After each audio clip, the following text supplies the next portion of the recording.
চলো। কি ব্যাপার, কোথাও যাইতেছো তোমরা? একটু কাজ আছে। কেন? আন্টির বাসায় যাবো। কেন? বাসা থাকতে তো আর ভালো লাগতেছে না। কি টিচার রাখবা না? টিচার আমি একজনের সাথে কথা বলছি, ঠিক আছে? তো বলছিল আজকে পাঠিয়ে দিবে, আজকে আসলো না কেন বলতে পারতেছি না। যদি বিকালে আসে ওনাকে নাস্তা পানি দিস, আর কালকে কখন আসবো বলে দিস। আজকে বিকেলে আসবে? আসার কথা আছে আর কি, যদি অ্যাক্সিডেন্টলি আসে আর কি। আমরা আসার পর আসলে তো আমরা থাকবোই, আর যদি আমাদের আসতে দেরি হয় এর মধ্যে উনি আসে, ওনার সাথে ভালো আচরণ করি, ঠিক আছে? আর ওনাকে নাস্তা পানি দিস। ঠিক আছে, তাড়াতাড়ি এসো তোমরা।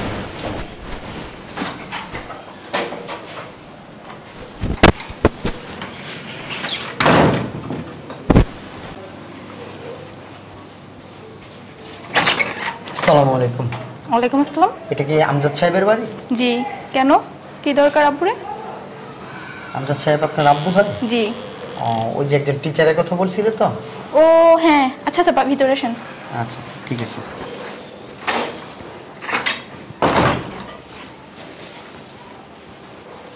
কোথায় গেছে আপনার আব্বু? আব্বু আর আম্মু তো একটু বাইরে গেছে। ও, তাহলে আমি পরে আসি। না, বসেন।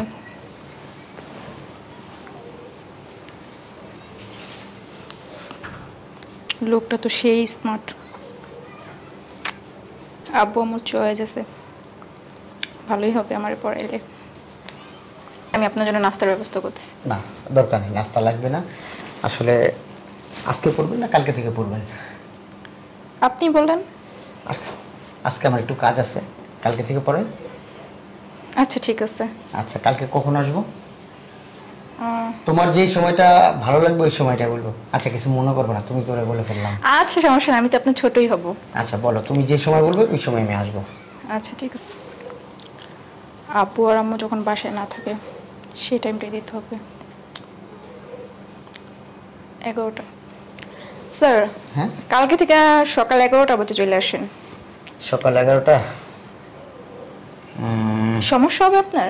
না, কোনো সমস্যা নেই। আচ্ছা ঠিক আছে, কালকে 11টায় চলে আসবো। তাহলে আজকে যাই।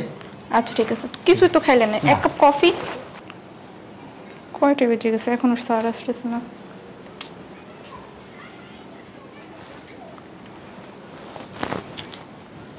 স্যার তো কখনো লেট করে না, আজকে এত লেট। কিসে? কোথায় যাইতেছো তুমি? তুই জানোস না আমি কই যাই? চিলাসকে কিস কবি? এখন পর্যন্ত স্যার আসে নাই। আহে নাই? না। তোর বাপেই জানে কি ঠিক করে আর কারে ঠিক করে। কয়টা বাজে আসার কথা কইছিল? 11টা বাজে তো সবসময় আসে। অন কয়টা বাজে? এই তো 11টা 10 বেজে গেছে। তোর বাপের রুমের ভিতরে যা জিজ্ঞাসা। আমার আব্বুর সাথে কথা বলতে ভয় করে, তুমি জিজ্ঞেস করো। এই কই তুমি? কানে শুনো না? হ্যাঁ? এই কি স্যার চিল্লে যাচ্ছে কেন? কি সমস্যা? কি সমস্যা মাইয়া কি পড়াশোনা বন্ধ করে থেকে বয়ে থাকবো ঘরের ভিতরে? কেন? কি টিচার ঠিক করো? কি হয়েছে? একদিন না আরেকদিন আহে না? আসেনি আজকে? এখন পর্যন্ত তো আসেনি আব্বু। ও তো দেখি প্রতিদিনই আসে। 11টা আসার কথা, এখন 11টা 11 বাজে। হয়তো কোথাও কোনো কাজ আছে আর কি। তুমি কোথায় যেতেছো? জানো না আমি কই যাই? আব্বু তুমি একটু স্যারের বইলে দিও ঠিক টাইম মতন জানি আসে। কোনো কোম্পানির রিপ্রেজেন্টেটিভ হয়েছে নাকি? হ্যাঁ, খালি কসমেটিক্সের ব্যবসা করি না, আমার আর কোনো কাজ কাম নাই গা। তো করে ব্যবসা করেন ঘরের ভিতরে বহা বহা খাওয়ামু। মাইয়া টিচারের খবর লাগাও। কথাই কওয়া যায় না তার আম্মুর লগে। তুমিও তো শুধু শুধু ফাও পেচাল পড়ো। এত বড় ব্যাগ নাই, ওনার বাপের বাড়ি যেতেছে। এখনকার ফ্যাশন এটা। ফ্যাশন, বড় বড় ব্যাগ। হ্যাঁ,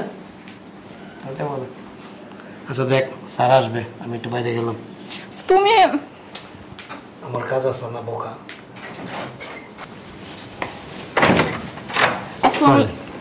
একটু দেরি হয়ে গেল আজকে। হ্যাঁ, একটু ব্যাংকে গেছিলাম তো, এই যে একটু লেট হয়ে গেল। ও আচ্ছা, আমি তো ভাবছি রাস্তার মধ্যে কোনো সমস্যা না, টমস্যা পড়ছে কোনো নাকি। সমস্যা নেই। আসো, তোমার পড়াগুলো বুঝাই দিই। কোথায় আসো?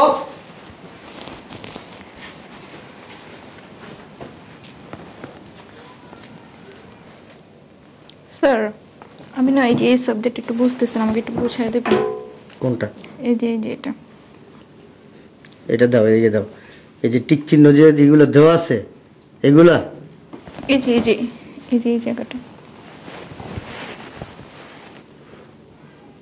এগুলো তো তুমি কিছুই পড়ো না আমার মনে হয়। আমি তোমার সব দিয়ে গেছি গত পরশুদিন, গতকালকে এগুলো তোমাকে আমি দিয়ে গেছি, সাবজেক্টগুলো তোমাকে আমি পড়তে বলছি, তুমি তো কিচ্ছু করো নাই। মনোযোগ কোথায় থাকে বলো? আপনি একটু বুঝিয়ে দেন ঠিক মতো, তাহলেই তো হয়। চাপো এদিকে, একটু চাপো চাপো, একটু এদিকে চাপো। একদিন আমাকে ঠিক করে দিতে পারছো কোনো পড়া? দিতে পারো নাই। একটা অঙ্ক দিয়ে গেলে অঙ্কটাও ঠিক করে তুমি করো না। তুমি কি করো সারাদিন? তুমি কি বাচ্চা? তোমাকে কি মারতে হবে? পড়ো, মনোযোগ দিয়ে পড়ো। স্যার আমার না পড়াশোনা ভালো লাগে না স্যার, আমি আপনাকে অনেক ভালোবাসি, আই লাভ ইউ। কি বলতেছো এগুলো তুমি? তোমার বয়সটা দেখছো? আমার বয়স কত আর তোমার বয়স কত? স্যার বয়স কি হয়েছে স্যার জানেন না? আপনি এই বাসায় যখন থেকে আসছেন 24 ঘন্টা শুধু আপনাকে নিয়ে ভাবি আমি, আর কিছু ভালো লাগে না, শুধু আপনাকেই ভালো লাগে। স্যার চলেন আমরা বিয়ে করে ফেলি। শুনো, 24 ঘন্টা আমাকে না নিয়ে ভাইবা, পড়াশোনা নিয়ে ভাবো। তোমার বাবা মা তোমাকে কত কষ্ট করে পড়াইতেছে তুমি জানো? তোমাকে নিয়ে তোমার বাবা মার কত আশা, কত স্বপ্ন। তুমি যদি এই বয়সে তুমি যদি ভালোবাসার চিন্তা করো, পড়াশোনা করবা কখন? তোমার বাবা মা চায় তুমি ইঞ্জিনিয়ার হও, ডাক্তার হও, তাদের মনে আশা পূরণ করবা তুমি। স্যার আপনি যদি বলেন আমার বাবা মা, আমি সব কিছু ছেড়ে দেবো শুধু আপনার জন্য। ইয়েস অথবা নো বলেন, বলেন। তুমি না পাগল হয়ে গেছো। তুমি তো যে বাচ্চা মানুষ, তুমি এখন আবেগে আছো, আবেগের ভিতরে পড়ে আসো, এই জন্য আমাকে। তো আপনার জন্য আপনি আমাকে কি জাদু করছেন আমি জানি না স্যার। স্যার রাজি হয়ে যান না, এরকম করেন কেন? তোমাকে যে পড়াগুলো দিয়ে গেলাম, এই পড়াগুলো কালকে আমি আসা নিব, আর তোমার এই প্রশ্নের উত্তর কালকে দেবো। আমাকে একটু ভাবতে দাও, ঠিক আছে? এখানে ভাবার কি আছে? অনেক কিছু আছে, একটু ভাবতে দাও আমাকে। মানুষের সব কিছু বলবো তোমাকে, ঠিক আছে? পড়াশোনা কমপ্লিট করে রেখো। স্যার শোনেন স্যার। আসসালামু আলাইকুম। আপনার সাহেব কি বাসায় আছেন? হ্যাঁ, ভেতরে আসেন। আপনার সাহেবকে একটু ডাক দেন, আপনিও থাকবেন। আপনাদের দুইজনের সামনে আমি বলতে চাই কথাগুলো। এই কই তুমি? এই একটু এদিকে আসো তো। কি ব্যাপার? জরুরি কথা। তাহলে এত সকালবেলা আসতাম না, আপনার ডিস্টার্ব করলাম এসে আর কি। ছুটি লাগবে? না না না না, টাকা পয়সা লাগবে? না ওরকম কিছু না। ও গতকালকেও আমাকে হঠাৎ করে প্রপোজ করছে। ও আমাকে বিয়ে করতে চায়, কি? আমাকে ভালোবাসে।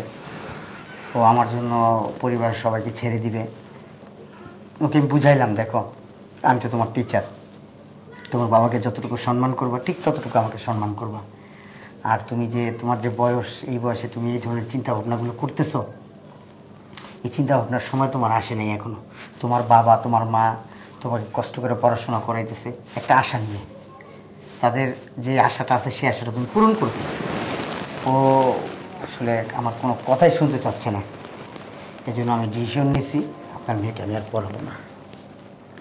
আমার মেয়ে কই? দেখো কি হয়েছে আম্মু? স্যার স্যার কখন আসছেন? আজকে কি সকাল সকালই পড়াবেন? স্যার চলেন। এই আচ্ছা এদিকে আয়। কি হয়েছে আব্বু? এইদিকে আয়। স্যার কি? শিক্ষক কি? শিক্ষক কি? তুমি এরকম করতেছো কেন আম্মু? শিক্ষক কি? What do mean by teacher? শিক্ষকটা কি? হ্যাঁ, বাবা মাকে যেভাবে সম্মান করতে হয় তার চাইতে বেশি সম্মান করতে হয় শিক্ষককে, নাকি? আমি তো স্যারকে অনেক সম্মান করি। অনেক সম্মান করো, সম্মানের সাথে সাথে খুব সুন্দর একটা জিনিস তাকে উপহার দিছো। আই লাভ ইউ স্যার, আপনাকে নিয়ে আমি সংসার করতে চাই। স্যারকে নিয়ে সংসার করার মতো স্বপ্ন দেখছো? হ্যাঁ, তোর মতো কিছু মেয়েদের জন্য আজকে এই শিক্ষক সমাজে গোটা শিক্ষক সমাজটা কলঙ্কিত হয়ে গেছে। আর কিছু নোংরা শিক্ষক আছে যারা নাকি স্টুডেন্টদের মানে ছাত্রীদের প্রপোজ অ্যাকসেপ্ট করে। ওঠেন। স্যার তাহলে সবকিছু তোমার বইলা দিছে না স্যার? ওনার স্ত্রী সন্তান আছে জানোস? তো কি হয়েছে? অসভ্য কোথাকার বেয়াদব। আমি স্যারের অনেক ভালোবাসি। আমাদের ভাগ্য ভালো, আমাদের ভাগ্যটা অনেক ভালো যে একজন ভালো মানুষ, একজন ভালো শিক্ষক আমরা পাইছিলাম। যদি ওই সমস্ত নোংরা শিক্ষকদের মতো শিক্ষক হইতো তাহলে এতদিনে একটা দুর্ঘটনা ঘটে যেত। একটা বাবা মা অনেক কষ্ট করে অনেক কিছু ত্যাগ স্বীকার করে একটা ছেলে মেয়েকে মানুষ করার চেষ্টা করে, এবং সন্তান মানুষ করতে গিয়া কতটা সাফারার বাবা মাকে হইতে হয়, কতটা কষ্ট স্বীকার করতে হয় একমাত্র সেই বাবা মাই বোঝে। আর কিছু লোভী শিক্ষক আছে, নোংরা শিক্ষক আছে, যারা শিক্ষক নামের কলঙ্ক। তারা কি করে? স্টুডেন্টদের দুর্বলতার সুযোগ খুঁজা কম বয়সী মেয়েদেরকে নিয়ে কি বলবো আর সেটা বলার মতো আমার ভাষা নাই। সেজন্যই তো স্যারের আমার অনেক ভালো লাগে। এক কাজ করাবো, স্যারের আমার বিয়ে দিয়ে দেবো। বলেন না কিছু? হঠাৎ করে এত পরিবর্তন কেন? ঠিক আছে স্যার, আসলে মানে আপনার কাছে আমি, আমার পরিবার, আমার স্ত্রী, আমরা সবাই খুব লজ্জিত। মানে আপনাকে কি দিয়ে যে বলবো, কি দিয়ে বোঝাবো সে ভাষা আমি হারাই ফেলছি। আপনার মতো শিক্ষক যদি প্রত্যেকটা শিক্ষা প্রতিষ্ঠানে এবং যারা টিচার হিসেবে পড়াশোনা করায় স্টুডেন্টদেরকে, যদি আপনার মতো মন মানসিকতা হয়, বর্তমান যুগে শিক্ষক সমাজে যে একটা দুর্নাম, যে একটা কলঙ্ক, এগুলি সব ধুয়ে মুছে যাবে। আর আমি দোয়া করি যে আপনার মতো শিক্ষক যেন প্রত্যেকটা পরিবারে থাকে। দোয়া করবেন। আর আমার স্টুডেন্ট যারা আছে সবাই তোমার সন্তানের মতো, ওরা অনেক কিছু চিন্তা করতে পারে, ওরা বাচ্চা, ওরা আবেগে আছে। আমরা তো আর বাচ্চা না, আমরা তো আবেগ নিয়ে চলি না। ঠিক আছে মামুনি, থাকো, ভালোভাবে পড়াশোনা করবা। ঠিক আছে, মাথার ভিতরে উল্টাপাল্টা চিন্তা ভাবনা কখনো আনবা না। অনেক বড় হও, দোয়া করি। ঠিক আছে স্যার? সরি স্যার, আমার না ভুল হয়ে গেছে, আমি বুঝতে পারিনি। ঠিক আছে, তুমি যে ভুল বুঝতে পারছো তোমার, এটা অনেক কিছু। তো আপনার মেয়ের জন্য ভালো একটা স্যার রাখার দরকার নাই, আপনি একটা ম্যাডাম রেখে দিন ওর জন্য। কোনো স্যার ম্যাডাম না রেখা পড়াশোনা বাদ দিয়ে রিক্সাওয়ালা ছেলে দেখে বিয়ে দাও। কি বলো তুমি? আমি রিক্সাওয়ালা ছেলের সাথে বিয়ে করবো? কি বলবো? হ্যাঁ কি বলবা? শুনোস না, আমি যে মা, মা বলে তুই দামি রাস না আমারে। হ্যাঁ, আর তোর বাপে কথা শোনায় আমারে। কি করবো? তোমরা সারাদিন বাইরে থাকো। আজকে তো ঝাড়ুর উপরে রাখবো, তোর ঝাড়ুর উপরে কথা কবি আর ঝাড়ুর উপরে খাবি। এক কাজ করো, পড়াশোনা বন্ধ করে দাও। না, কি বলবো? পড়াশোনা বন্ধ করে দাও। ওই যে তোমার মামাতো বোন না চাচাতো বোনের ছেলে আছে না একটা, বাইরে থেকে আসছে। না, কেন? এত ভালো পোলার কাছে এই মেয়ে আমি বিয়া দিতে পারবো না। তাহলে আমি কি খারাপ? তুই খারাপ না? কি করলাম আমি? তুই নিজের ভালো দাবি করস? হ্যাঁ, যা ভিতরে যাও। সব দোষ আমার। যা ভিতরে। শোনো, বিয়ের ব্যবস্থা করো। বিয়া দিলে 2 দিন ওর সংসার করবো। ওর মাথার ভিতরে এখন যে পোক ঢুকছে, ওরা ভালো করার রাস্তা এখন একটাই আছে, সেটা হলো বিয়ে। ইমিডিয়েটলি ওর বিয়ের ব্যবস্থা করো, তা না হলে